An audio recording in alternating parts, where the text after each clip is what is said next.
అర్పిస్తున్నాను. 6 దశాబ్దాల మన కలను నిజం చేసిన నాటి ప్రధానమంత్రి శ్రీ మన్మోహన్ సింగ్ గారికి, నాటి యూపీఏ చైర్పర్సన్ శ్రీమతి సోనియా గాంధీ గారులకు తెలంగాణ సమాజం తరఫున ప్రత్యేక కృతజ్ఞతలు తెలుపుతూ 4 కోట్ల తెలంగాణ ప్రజలకు తెలంగాణ ఆవిర్భావ దినోత్సవ శుభాకాంక్షలు. స్వేచ్ఛ తెలంగాణ జీవన శైలిలో భాగం. బానిసత్వాన్ని తెలంగాణ భరించదు. ప్రేమను పంచడం, పెత్తనాన్ని ప్రశ్నించడం మన తత్వం. ఆకలినైనా భరిస్తాం కానీ స్వేచ్ఛను హరిస్తే సహించం. దాశరథి చెప్పినట్టు తెలంగాణ అమాయకపు నెరజానే కానీ అన్యాయం జరిగితే తిరగబడే నైజం కూడా మనలో ఉంది.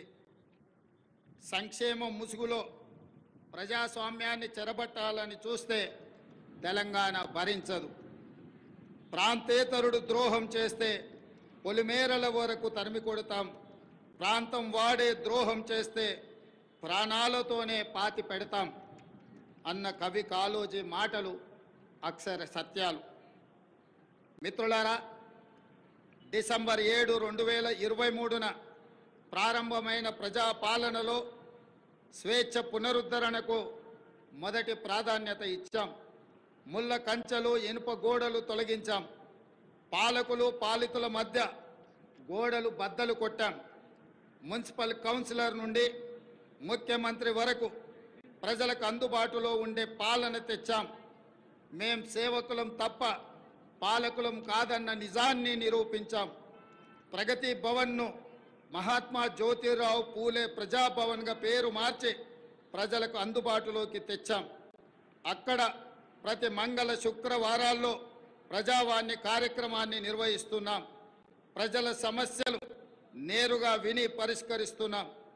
ఆనాడు సచివాలయంలోకి ఈరోజు సామాన్యుడు కూడా రాగలిగే పరిస్థితి తెచ్చాం. ఇందిరా పార్కులో ధర్నా చౌక్కి అనుమతి ఇచ్చాం. మీడియాకు స్వేచ్ఛనిచ్చాం. ప్రతిపక్షానికి గౌరవం ఇచ్చాం. మా నిర్ణయాల్లో లోటుపాట్ల సమీక్షకు అవకాశం ఇస్తున్నాం. తప్పులు జరిగితే సరిదిద్దుకోవడానికి సిద్ధంగా ఉన్నాం. మేమే సర్వజ్ఞానులం అన్న భ్రమలు మాకు లేవు. అందరి సలహాలను, సూచనలను స్వీకరించి చర్చించి ముందుకు వెళుతున్నాం. ప్రజలకు స్వేచ్ఛ, సామాజిక న్యాయం, సమాన అవకాశాలు ఇవ్వాలన్నది మా ప్రభుత్వం యొక్క ప్రాధాన్యత. జూన్ 2, 2014 నాడు తెలంగాణ భౌగోళిక ఆకాంక్ష నెరవేరింది. అంతటితో మనం లక్ష్యం చేరినట్టు కాదు. ఉద్యమ లక్ష్యాలు, అమరుల ఆశయాలు సాధించిన నాడే తెలంగాణ సాధనకు సార్థకత వస్తుంది. దశాబ్ద కాలం అన్నది ఒక మైలురాయి. ప్రజల ఆశలు, ఆశయాలు నెరవేర్చడంలో మనం ఎక్కడ ఉన్నామన్నది సమీక్షించుకోవాల్సిన సందర్భం ఈ దశాబ్ది ఉత్సవం.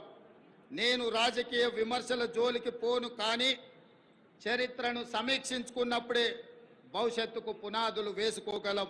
తప్పప్పులను గుర్తించి దిద్దుబాటు చేసుకోవడం విఘ్నుల యొక్క లక్షణం. 10 ఏళ్ల పాలన తెలంగాణ 100 ఏళ్ల విధ్వంసానికి గురి అయింది. భౌతిక విధ్వంసమే మాత్రమే కాదు, తెలంగాణ మూల స్వభావమైన స్వేచ్ఛపై దాడి జరిగింది. సామాజిక న్యాయం మేడి పండు చందంగా మారింది. ప్రజలందరికీ చెందాల్సిన రాష్ట్ర సంపద గుప్పెడు మంది చేతుల్లోకి చేరింది. తెలంగాణ సంస్కృతి, సాంప్రదాయాలు విధ్వంసానికి గురయ్యాయి. ఆర్థిక విధ్వంసం సంగతి చెప్పనక్కరలేదు. ఇదంతా గతం. ప్రజలే, ప్రజల కోసం, ప్రజల చేత ఎన్నుకోబడిన ప్రభుత్వం ఇప్పుడు తెలంగాణలో ఉంది. ప్రజా ప్రభుత్వంలో జరుపుకుంటున్న మొదటి ఆవిర్భావ దినోత్సవం ఇది. అందుకే ఈ ఆవిర్భావ దినోత్సవానికి చరిత్రలో ప్రత్యేక స్థానం ఎప్పటికీ ఉంటుంది. మిత్రులారా, తెలంగాణ ప్రదాత, మనకు మాతృ సమానురాలైన శ్రీమతి సోనియా గాంధీ గారిని ఈ పండుగకు ప్రత్యేకంగా మా మంత్రివర్గం 4 కోట్ల ప్రజల తరఫున ఆహ్వానించాం. ఏ హోదాలో సోనియా గాంధీని ఆహ్వానించారని అడుగుతున్నారు.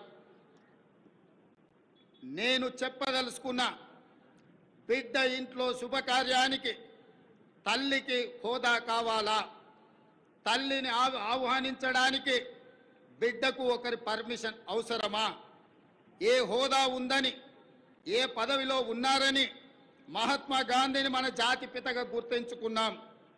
తెలంగాణ చరిత్ర ఉన్నంత వరకు శ్రీమతి సోనియా గాంధీని ఈ సమాజం తల్లిగా గుర్తించి గౌరవిస్తుంది.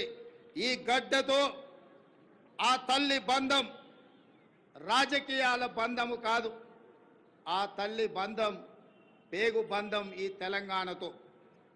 ఈ దశాబ్ది ఉత్సవాల శుభ సందర్భంలో అమరుల ఆశయాలు ప్రజలు కళలు నెరవేర్చే దిశగా ప్రజాప్రభుత్వం కొన్ని కీలక నిర్ణయాలు తీసుకుంది. అందులో ప్రధానంగా సాంస్కృతిక పునరుజ్జీవనం, ఆర్థిక పునరుజ్జీవనం, ఈ రెండు ఇప్పుడు తెలంగాణ భవిష్యత్తు నిర్మాణానికి కీలక అంశాలు. ఈ దిశగా మన ప్రభుత్వం అడుగులు వేస్తుంది. మిత్రులారా, ఏ జాతికైనా తన సంస్కృతే తన అస్తిత్వం. ఆ సంస్కృతిని కాపాడటం ప్రభుత్వాల బాధ్యత. బోనం నుండి బతుకమ్మ వరకు, సాయుధ పోరాటం నుండి స్వరాష్ట్ర ఉద్యమం వరకు మన సంస్కృతి, మన చరిత్ర గొప్పవి.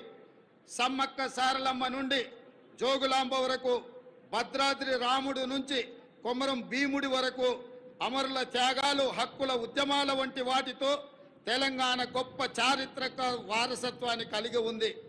ఈ సంస్కృతిని, చరిత్రకు పునరుజ్జీవనం జరగాలి.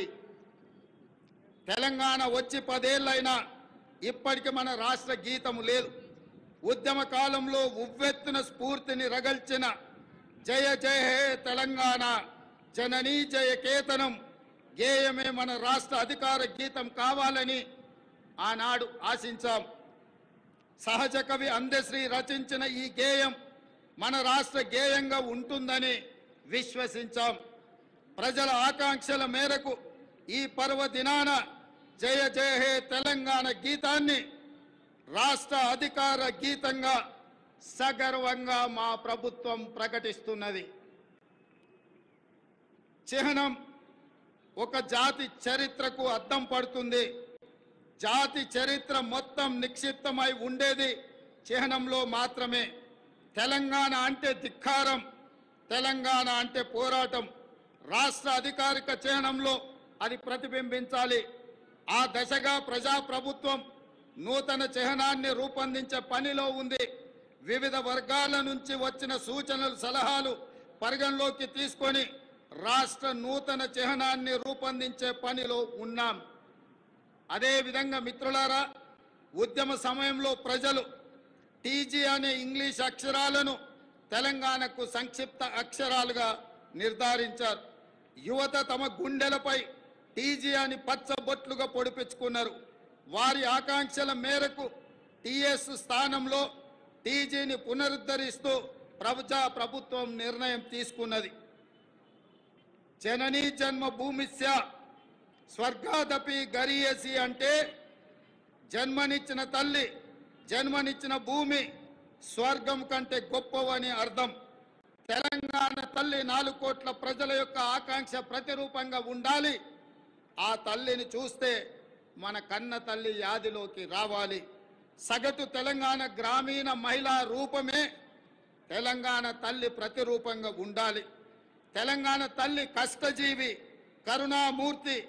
ఈ రూపురేఖలతో తెలంగాణ తల్లి రూపానికి పునరుజ్జీవనం జరగాలి.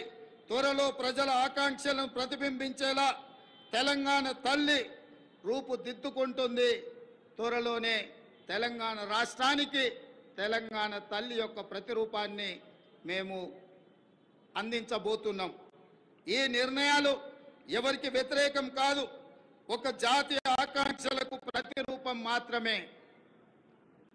అదేవిధంగా మిత్రులారా, తెలంగాణ రాష్ట్ర ఆర్థిక పునరుజ్జీవనం మేము అధికారం చేపట్టే నాటికి రాష్ట్ర ఆర్థిక వ్యవస్థ పూర్తిగా విధ్వంసమైంది. 7 లక్షల కోట్ల రూపాయల అప్పుల ఊబిలో తెలంగాణ కూరుకుపోయింది. శాసనసభలో శ్వేతపత్రము పెట్టి వాస్తవాలు ప్రజల ముందు ఉంచాం.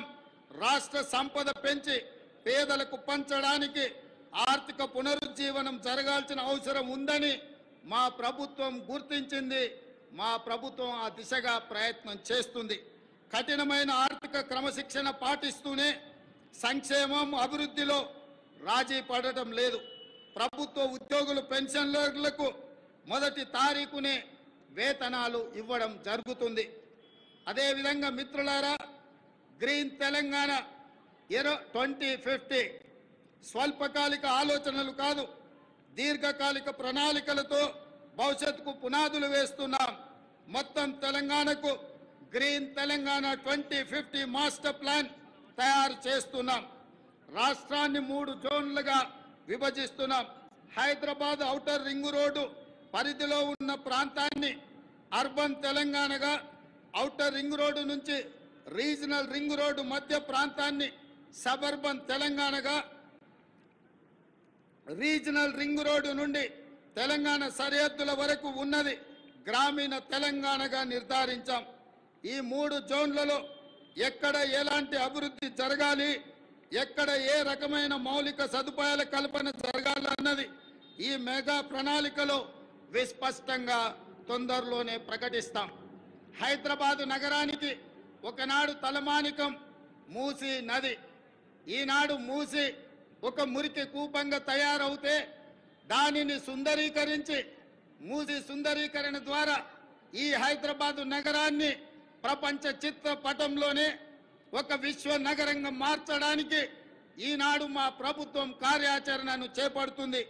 మూసీ సుందరీకరణ పథకం ద్వారా పరివాహక ప్రాంతాన్ని ఉపాధి కల్పన జోన్గా తీర్చిదిద్దబోతున్నాం.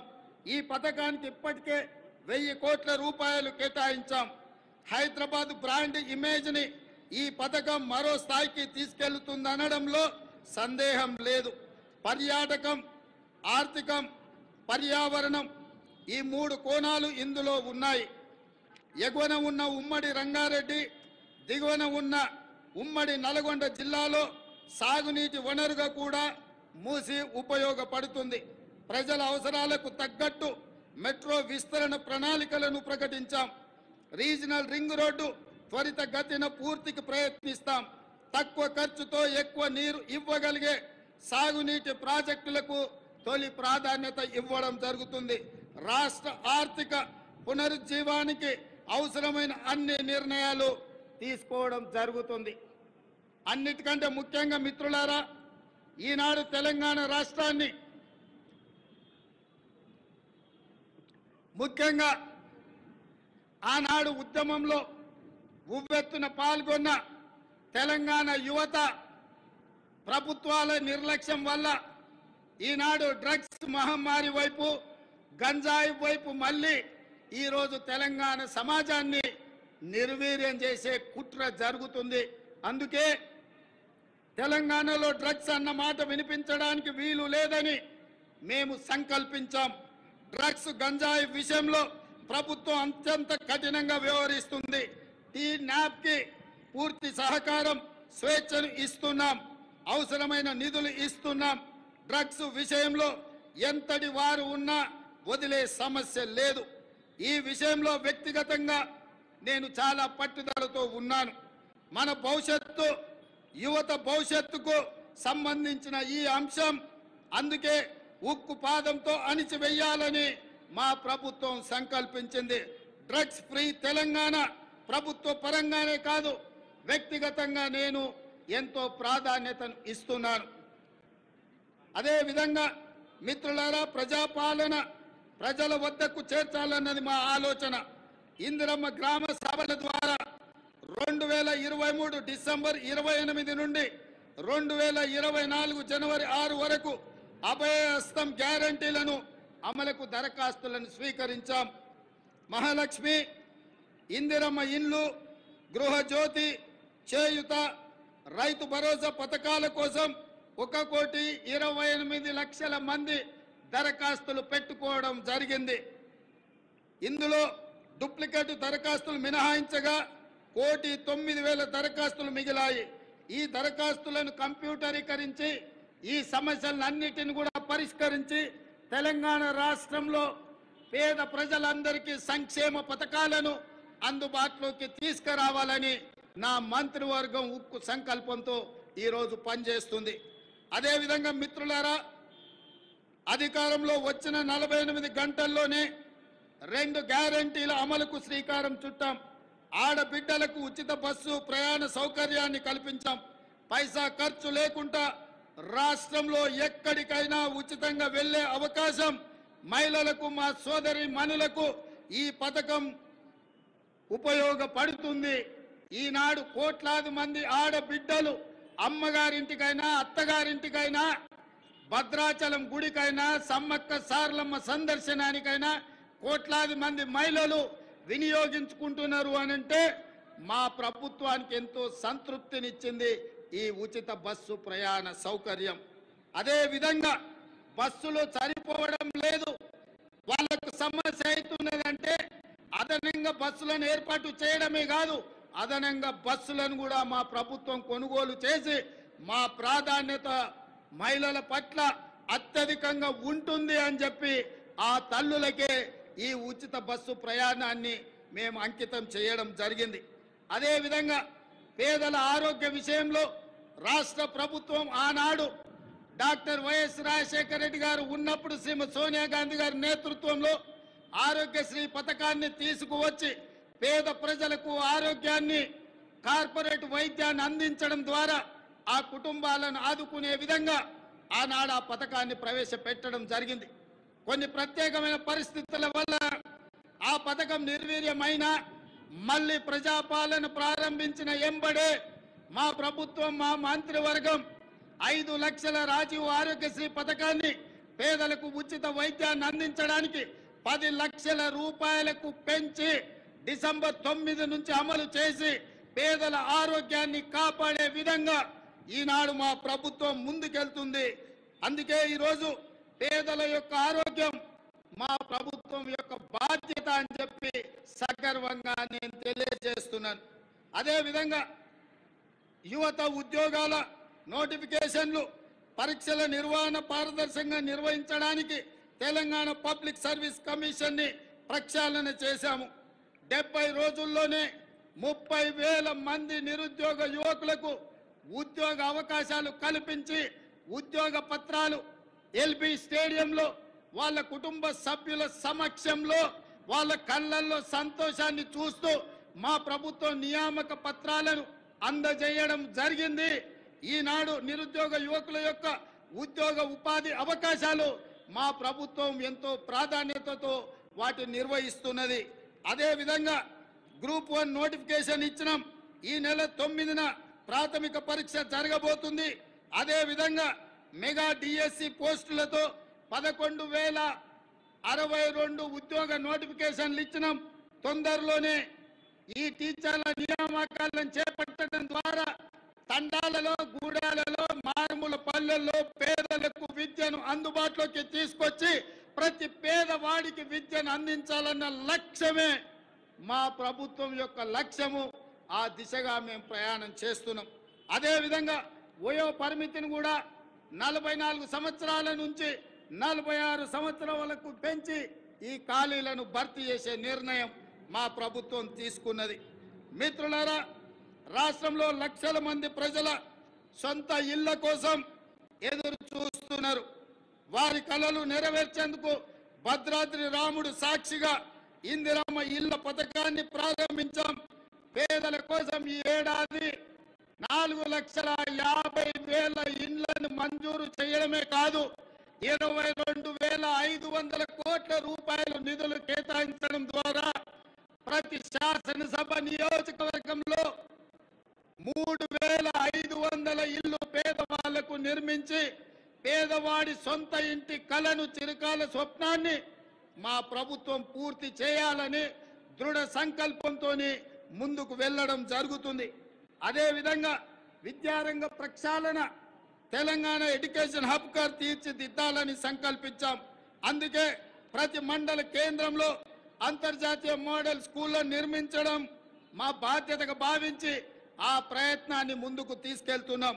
అదేవిధంగా స్కిల్ యూనివర్సిటీలను ఎంతో మందిని విద్యార్థులు పట్టాలు తీసుకుంటున్నారు, కానీ వాళ్ళకి స్కిల్ డెవలప్మెంట్ విషయంలో సరైన శిక్షణ లేకపోవడం వల్ల ఉద్యోగ ఉపాధి అవకాశాలలో కొన్ని ఇబ్బందులు ఎదుర్కొంటున్నారు.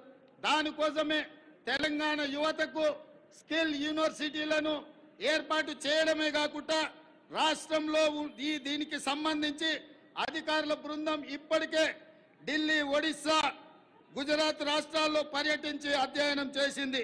అదేవిధంగా అమ్మ ఆదర్శ పాఠశాల కింద 26,825 పాఠశాలలో మౌలిక సదుపాయాల కల్పన, బాలికల కోసం ప్రత్యేక టాయిలెట్ల నిర్మాణం, మంచినీరు, విద్యుత్ సదుపాయం కల్పిస్తున్నాం.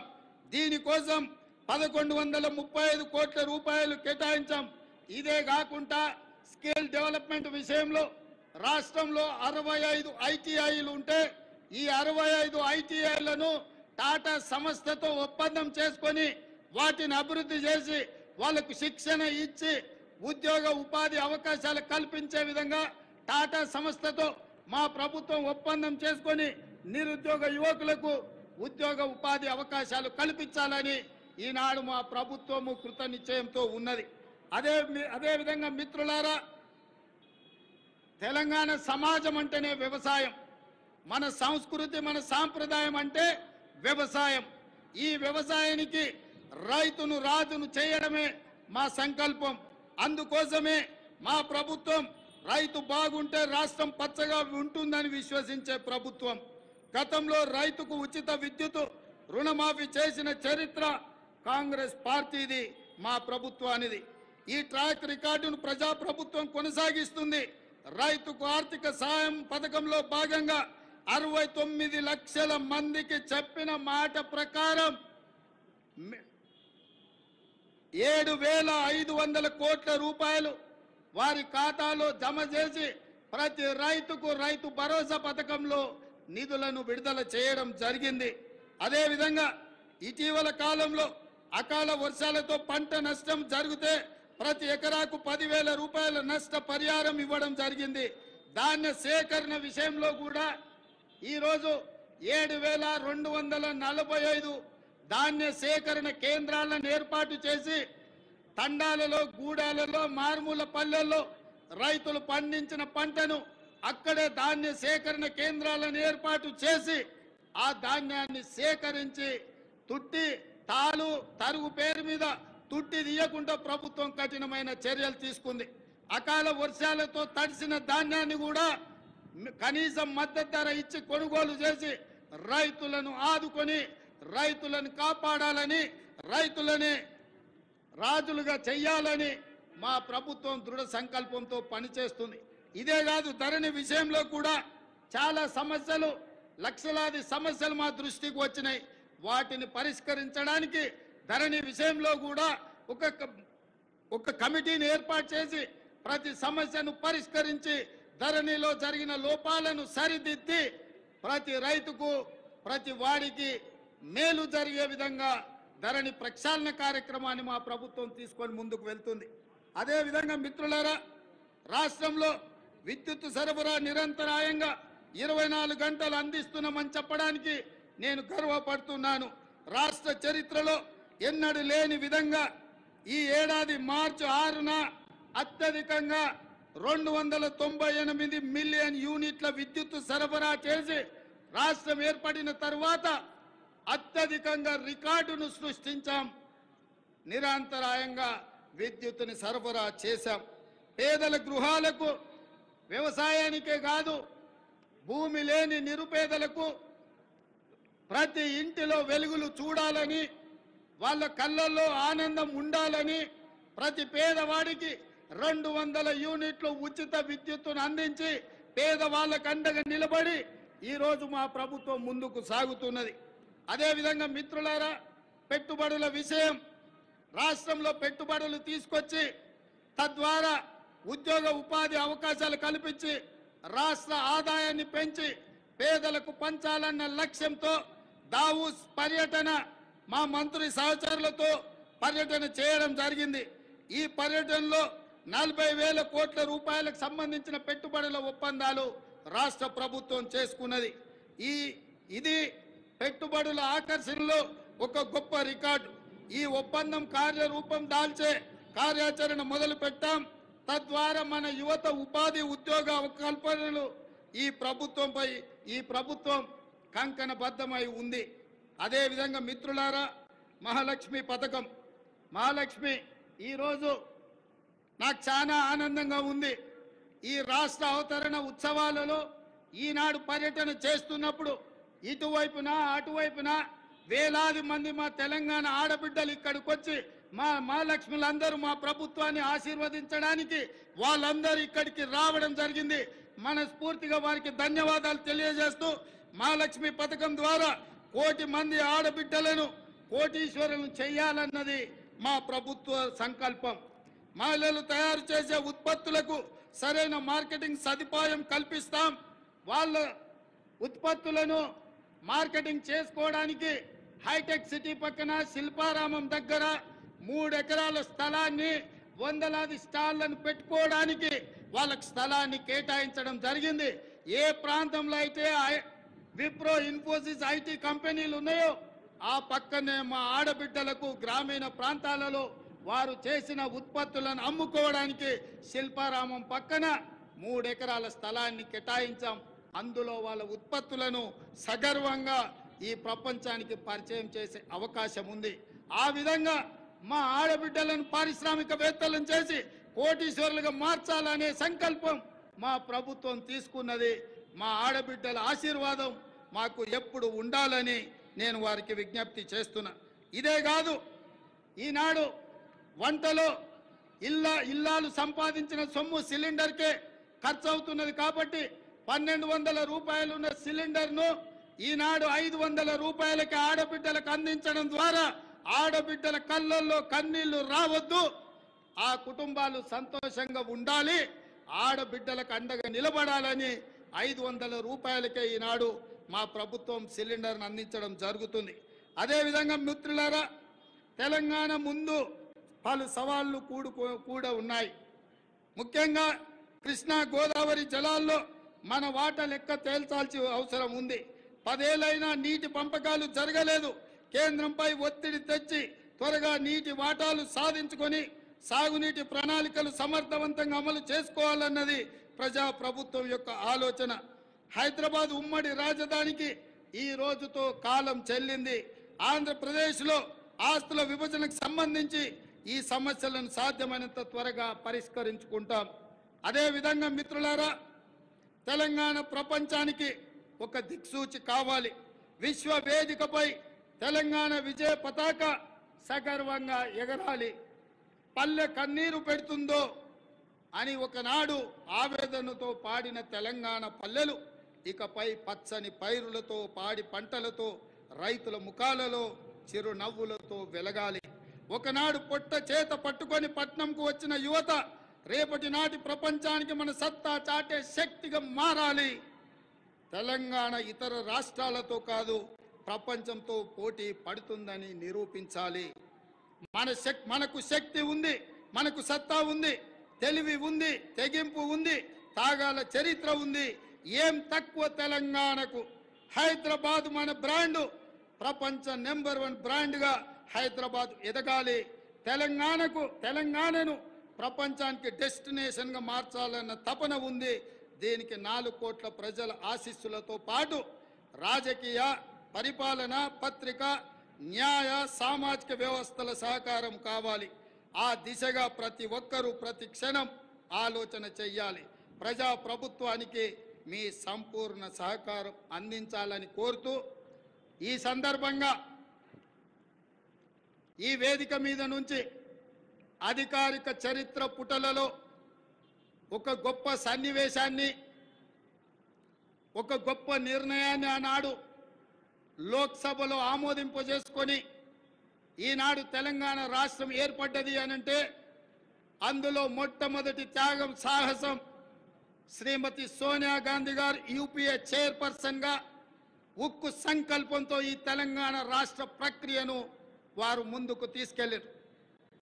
రెండవ బాధ్యత బాబు జగజీవన్ రామ్ గారి సుపుత్రిక శ్రీమతి మీరా కుమారి గారు లోక్సభ స్పీకర్గా మహిళగా ఒక కన్న తల్లిగా పిల్లలను కోల్పోతే ఆవేదన ఎట్లుంటుందో తెలిసిన అమ్మగా మీరా కుమారి గారు సంపూర్ణమైన సహకారాన్ని అందించి ఆనాడు తెలంగాణ బిల్లును లోక్సభలో ఆమోదించడంలో అత్యంత క్రియాశీలక బాధ్యత వారు పోషించారు.